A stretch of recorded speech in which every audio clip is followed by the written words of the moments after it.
Assalamualaikum warahmatullahi wabarakatuh. Kita kembali bertemu di dalam tutorial Google Apps for Education.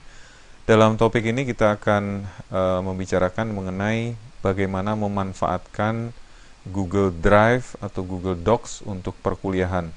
Saya Muhammad Adrianto dari STIMIK SPB Airlangga. Yang pertama akan kita coba bahas adalah apa yang dimaksud dengan Google Drive atau Google Docs. Saya yakin sebagian Anda sudah tahu, tapi mungkin kita ulang saja sedikit. Dulu namanya adalah Google Docs, yaitu satu aplikasi perkantoran yang berbasis cloud yang diciptakan Google untuk mengantisipasi bagaimana cara bekerja di masa depan, yaitu bagaimana memanfaatkan cloud untuk word processing, spreadsheet, dan presentation. Sifatnya masih individual, jadi artinya dikerjakan oleh satu orang tapi disimpan di cloud, dan kemudian file atau folder juga bisa di-share dan sebagainya. Tapi masih dalam bentuk yang sangat sederhana dan teknologinya masih dirasakan cukup berat untuk diakses, terutama dari negara-negara berkembang. Saat ini teknologinya telah semakin maju, kemudian oleh Google dilebarkan fungsinya menjadi Google Drive. Kenapa jadi Google Drive? Karena mencakup penyimpanan file juga di dalamnya dalam berbagai format, termasuk format PDF, image, dokumen, dan lain-lain. Nanti akan kita lihat format apa saja file yang dapat disimpan di dalam Google Drive. Kemudian keduanya, Drive dan Docs ini dibangun dengan tujuan untuk bekerja bersama online secara real time. Artinya real time adalah betul-betul saat itu juga. Jadi kalau kita sedang bekerja di satu file, ya kita mengetik bersama-sama, dua user bekerja bersama, satu user bisa mengetik, dilihat oleh user yang lain. Jadi real time pada saat yang bersamaan, saat itu juga. Kemudian memiliki fungsi sharing file dan folder yang sangat canggih secara online.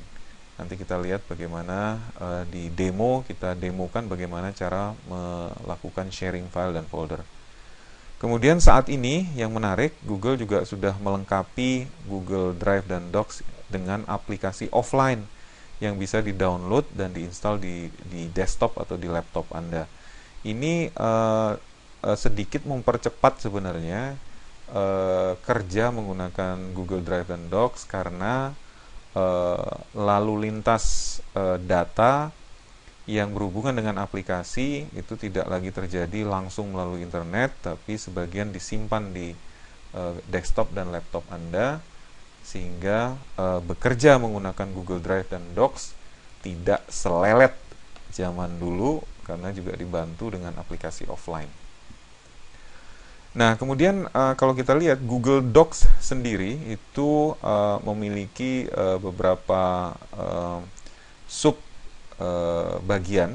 Kalau kita tahu di Microsoft Office itu ada Word, ada PowerPoint, ada Excel, dan sebagainya. Kalau di Google Docs disebut sebagai dokumen. Dokumen itu Word ya, Word processing. Presentation itu PowerPoint.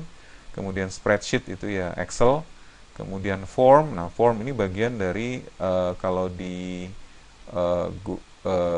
Microsoft Office itu bisa dipakai bermacam-macam, di Excel bisa, di Word bisa, tapi di Google Docs dibuat khusus karena memang ini berkenaan dengan pembuatan formulir-formulir berbasis internet dan disimpan di cloud. Nanti kita bisa bikin form dalam satu sub aplikasi di dalam Google Docs yang disebut sebagai form.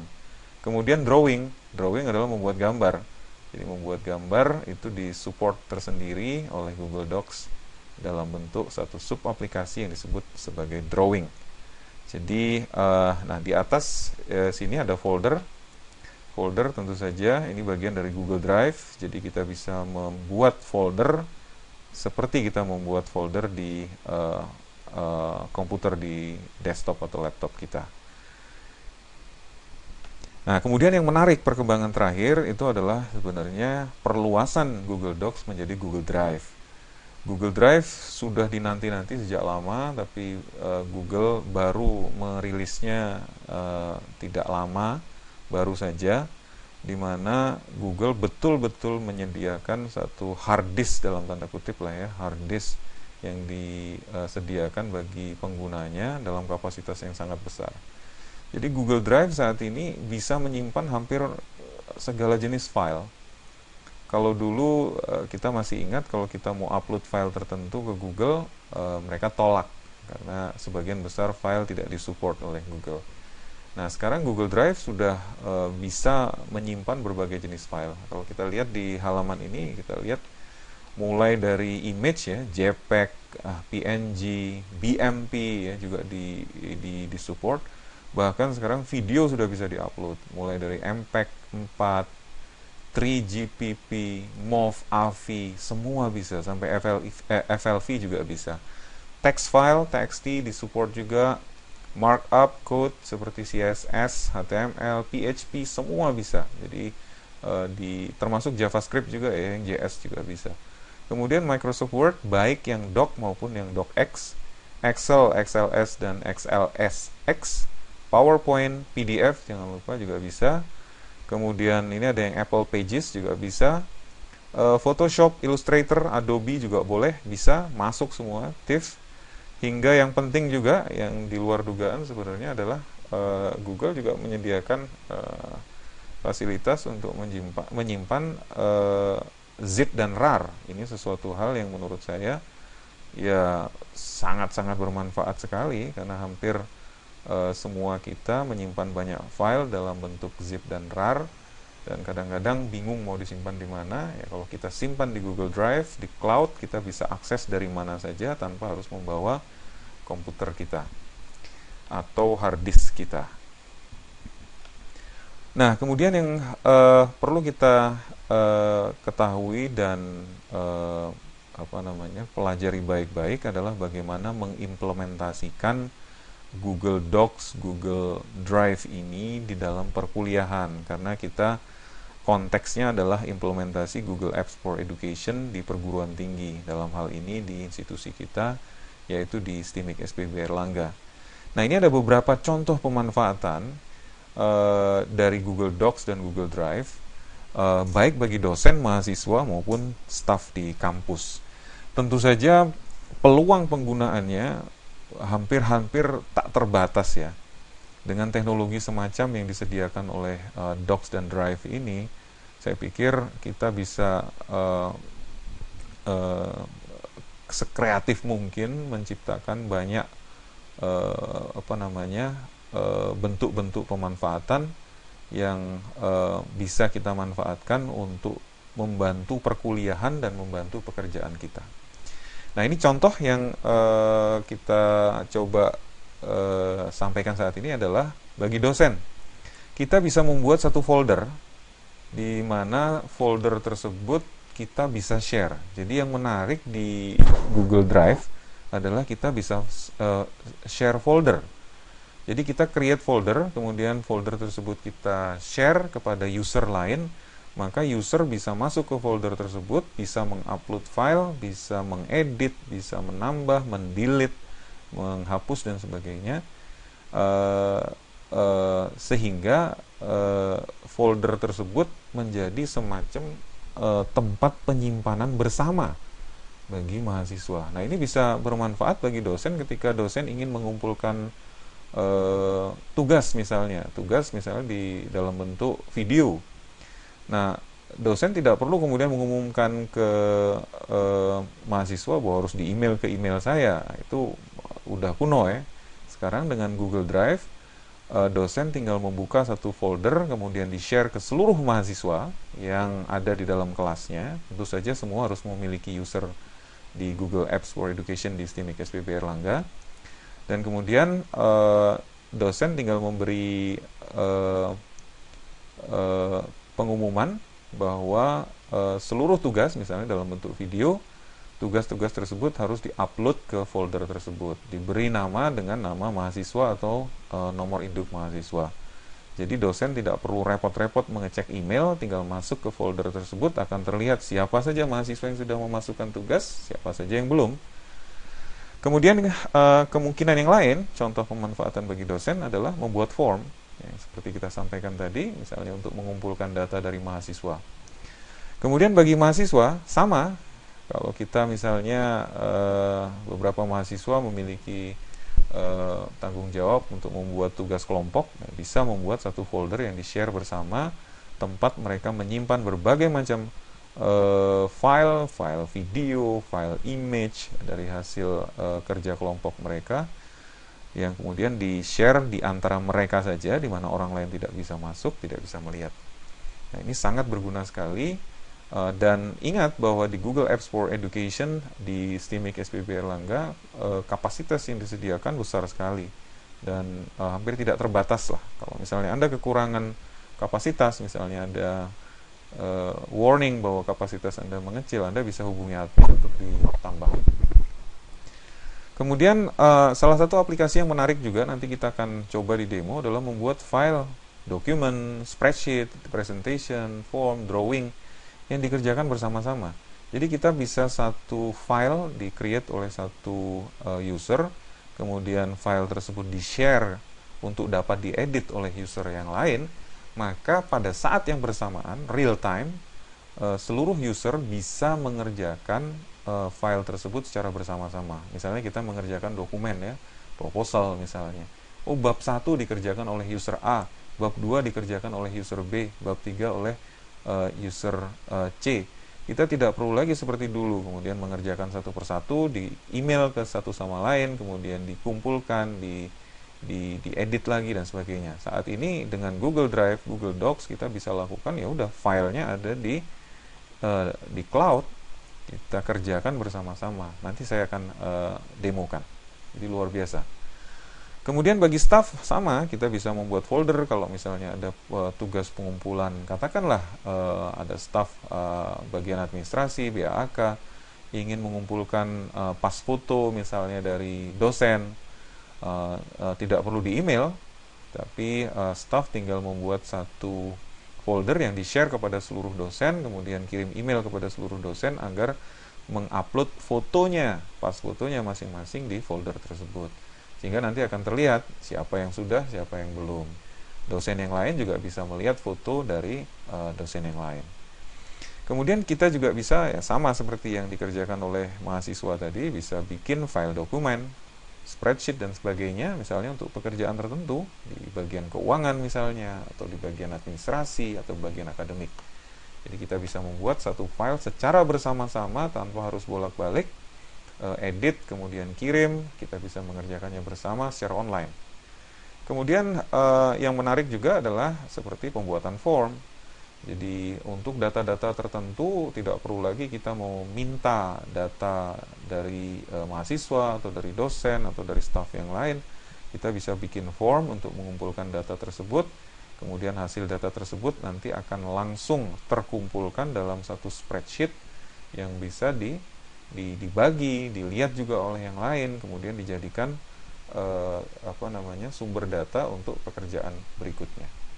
Itu contoh-contoh pemanfaatan yang bisa dilakukan. Ini adalah salah satu fasilitas yang disediakan di Google Apps for Education yang sangat canggih, yang betul-betul berbasis cloud murni, dan tentu saja sangat sayang, sangat rugi jika kita tidak memanfaatkannya.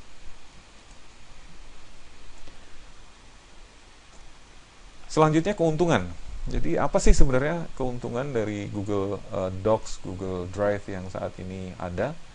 Yang pertama adalah fitur sharingnya. Jadi nanti kita akan lihat bagaimana sharing folder dan file itu sangat canggih sekali. Hampir kecil sekali kemungkinan bahwa kita terjadi salah sharing atau terjadi bugs atau error di mana kita sharing kepada satu pihak, ternyata ada pihak lain yang bisa lihat file atau folder kita. Itu kan fatal sekali ya. Nah, kita serahkan kepada teknologi Google bahwa ternyata terbukti bahwa sharing folder atau file yang ada, yang dipakai di Google Docs dan Drive itu sangat canggih. Kemudian yang berikutnya teknologi cloud yang dipakai adalah Google Cloud, sepenuhnya menggunakan cloud sehingga penyimpanan folder dan file itu bisa aman dan sangat terpercaya. Kemudian kerja bersama secara real time saat ini juga terasa semakin mulus karena bandwidth internet kita semakin baik ya, di Indonesia semakin baik, serta juga Google mengembangkan teknologi komunikasi data, transfer data, kemudian juga packing, unpacking data untuk dikirim, itu sedemikian canggihnya, sehingga kalau dulu kita menggunakan Google Docs itu kita harus menunggu beberapa detik untuk menyimpan, atau beberapa detik kita ngetik baru kelihatan perubahannya. Saat ini keadaan itu sudah semakin baik, sehingga kalau kita ngetik sesuatu misalnya di spreadsheet ya, di tabel di Google Spreadsheet, itu sudah hampir tanpa jeda sama sekali, dia akan langsung kelihatan dan tersimpan. Jadi teknologinya makin canggih. Kemudian yang penting juga dalam Google Apps for Education yang dipakai di STIMIK SPB Erlangga, hampir tidak ada batasan dalam jumlah folder atau file yang dapat dibuat atau disimpan oleh masing-masing user. Jadi Anda bisa pakai sebanyak-banyaknya.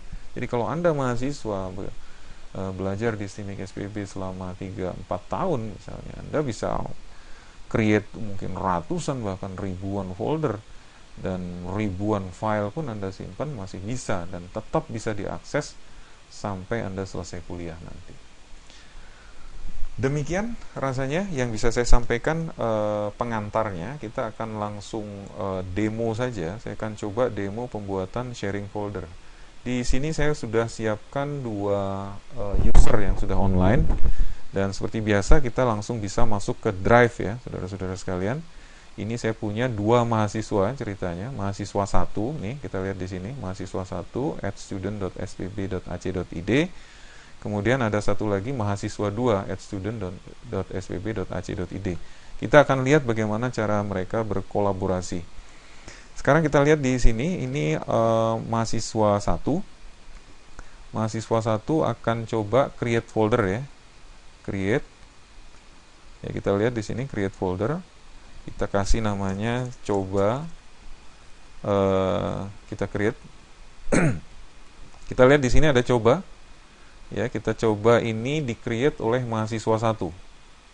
Oke, mahasiswa 1. Kita akan share coba ini. Oke, kita lihat di sini coba. Kita akan share coba ini dengan mahasiswa 2. Oke, nanti kita lihat di mahasiswa 2. Di sini kita lihat ini ada linknya. Link ini bisa Anda copy dan kemudian diberikan ke orang lain secara manual melalui email, melalui apa saja, sehingga orang bisa buka file ini. Cuman kita harus kasih atur dulu privasinya. Nah, kalau kita lihat di sini kita bisa change ini. Nah, ini adalah sharing settingnya. Kalau kita lihat di sini ada 5 poin. Kita bisa sharing bahwa file ini nanti bisa dilihat oleh public on the web, jadi siapapun bisa lihat di internet, tidak perlu sign in. Kemudian yang kedua, anyone with the link, siapapun yang punya link tadi, yang tadi kita lihat link di depan, kita kasih orang itu link dari dokumen tersebut, dia bisa lihat tanpa harus login ke Google. Kemudian yang ketiga, nah ini yang menarik, bahwa kita bisa sharing, pilih yang ini misalnya, di mana hanya orang-orang SPB, STIMIK SPB Erlangga yang melihatnya. Jadi kita bisa menghalangi akses orang yang login dengan menggunakan user yang bukan user SPB, STIMIK SPB Erlangga. Kemudian itu tadi bisa siapa saja. Kemudian kita juga bisa share ini ke orang-orang hanya yang memiliki domain spb.ac.id yang kita berikan linknya. Oke. Nah, kemudian yang kelima adalah di mana sharing itu bisa dilakukan hanya kepada beberapa orang saja. Jadi kita bisa masukkan nanti beberapa orang. Kita masukkan usernya. Kita coba ya. Nah, ini kita akan memberikan akses kepada mahasiswa 2. Jadi namanya itu mahasiswa 2 @student.spb.ac.id. Ya, ini kita bisa atur di sini. Apakah si mahasiswa 2 ini bisa mengedit atau bisa melihat saja. Kalau bisa melihat berarti kita pilih can view saja, tidak bisa mengedit. Cuman kalau kita pilih can edit di sini, berarti dia bisa melihat dan bisa mengedit. Oke, kemudian kita send a copy to myself. Oke, kita menginvite mahasiswa 2 kalau kita lihat di sini untuk dapat mengakses folder tersebut. Oke. Oke, selesai di sini. Di sini ada kelihatan bahwa who has access, siapa saja yang bisa mengaksesnya, itu adalah saya sendiri sebagai mahasiswa 1 dan kemudian ada orang lain yang namanya mahasiswa 2. Oke, sekarang done. Kita lihat, sekarang kita masuk ke mahasiswa 2. Ini adalah drive dari mahasiswa 2. Tadi kita baru di-invite ya. Jadi kita bisa lihat di sini, kita lihat Gmail-nya dulu. Kita lihat apakah ada email dari mahasiswa 1. Kita lihat di Gmail-nya. Nah, ini loading Gmail dari mahasiswa 2. Tadi kita ingat student 1. Nah, ingat mahasiswa 1 mengirimkan undangan, invite, agar mahasiswa 2 ikut berbagi folder. Kita lihat emailnya sudah masuk, ada dari mahasiswa 1 melalui Google Drive, mengirimkan bahwa kita lihat undangannya. Nah, ini ceritanya, I've shared an item with you. Nah, ini ada gambar di sini. Ini adalah folder coba. Kita berada di mahasiswa 2 ya. Kita lihat di sini, kita lihat coba.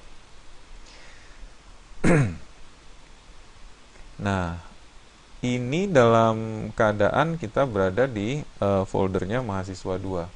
Jadi mahasiswa 2, coba kita bisa di sini, kita berada di folder coba. Kita bisa masukkan file ke sini. Ya. Oke, kita open in drive, kita masukkan coba, sudah berada di dalam my drive. Sekarang kita masuk ke my drive. Nah, kita lihat di sini sudah otomatis ada. Ini kita berada di mahasiswa 2, ingat. Dan kita sekarang otomatis sudah mendapat melihat folder coba yang dimiliki ownernya adalah mahasiswa 1. Terakhir dibuka pada jam 9.55 PM. Oke, kita lihat di sini coba. Nah, coba ini dalam keadaan di mahasiswa 2. Saya ingin memasukkan upload file. Oke. File. Kita lihat di sini, tadi saya sudah siapkan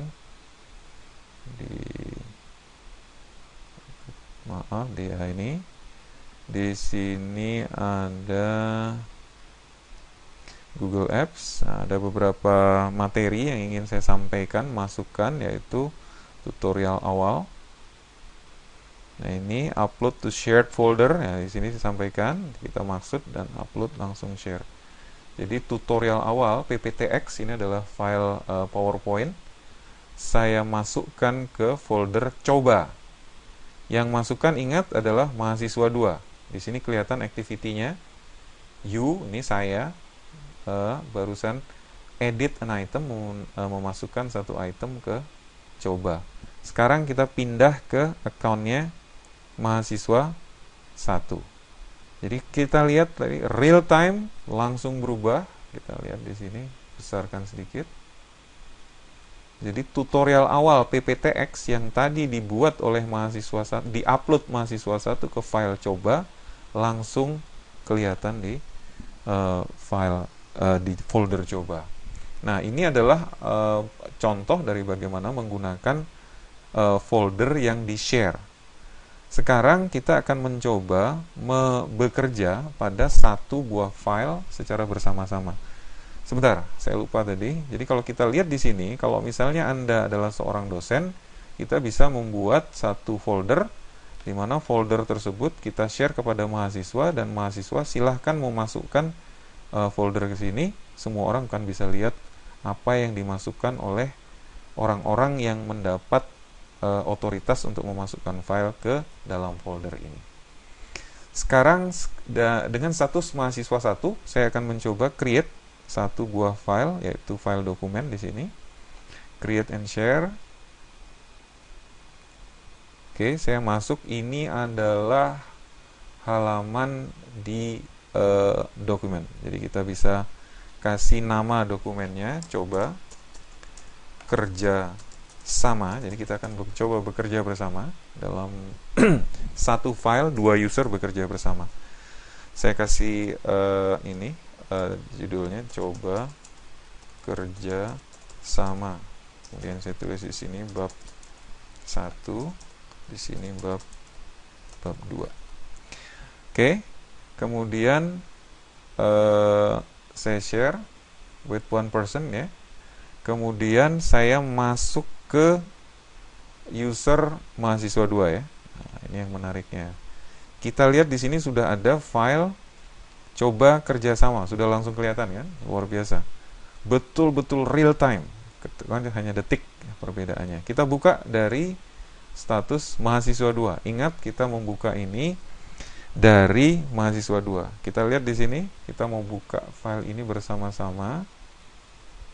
Luar biasa saudara-saudara sekalian. Nah, lihat di sebelah kiri kita ini adalah mahasiswa 1, kemudian di sebelah kanan mahasiswa 2. Jadi saya akan bekerja dari mahasiswa 1. Lihat, mahasiswa 1 kelihatan di sebelah kanan, mahasiswa 1 sedang berada, kursornya pun kelihatan pergerakannya. Kita gerakkan ke atas di bagian sama mahasiswa 1 di sini, lihat di sini. Saya ketik di sini bab 1. Ini saya tulis di sini tulisan dari mahasiswa 1. Langsung kelihatan di mahasiswa 2. Hitungannya detik loh saudara-saudara sekalian. Kemudian saya balik lagi ke sini. Ini adalah mahasiswa 2 di bab 2. Kelihatan foldernya di sebelah sini. Saya akan tulis tulisan mahasiswa 2. Inilah yang bekerja bersama saudara-saudara sekalian. Kita lihat. Sekarang saya mau di ini si mahasiswa 2 judulnya di bold ya misalnya. Normal text Arial. Waduh, boldnya mana ini? Kita tidak di sini, kita bold di sini. Coba. Nah itu bekerja salah. Undo ya. Coba kerja bersamanya kita jadikan title. Jadi besar, langsung 1 detik kemudian 0,0 sekian detik dia langsung jadi besar. Ini mungkin kita samakan dulu besarnya ya. Ini besarnya 150%, ini besarnya coba di 150%. Ya. Nah, ini jadi sama persis ini. Nah, kita lihat. Sekali lagi yang di sebelah kiri adalah dengan login mahasiswa 1, di sebelah kanan adalah login mahasiswa 2. Bagaimana kita bisa bekerja bersama real time dengan Google Docs dan Google Drive. Demikian saudara-saudara sekalian yang bisa saya sampaikan. Begitu banyak peluang yang kita bisa manfaatkan untuk dalam penggunaan Google Apps for Education, khususnya di Google Apps for Google Docs dan Google Drive. Terima kasih atas perhatian Anda, semoga bermanfaat. Assalamualaikum warahmatullahi wabarakatuh.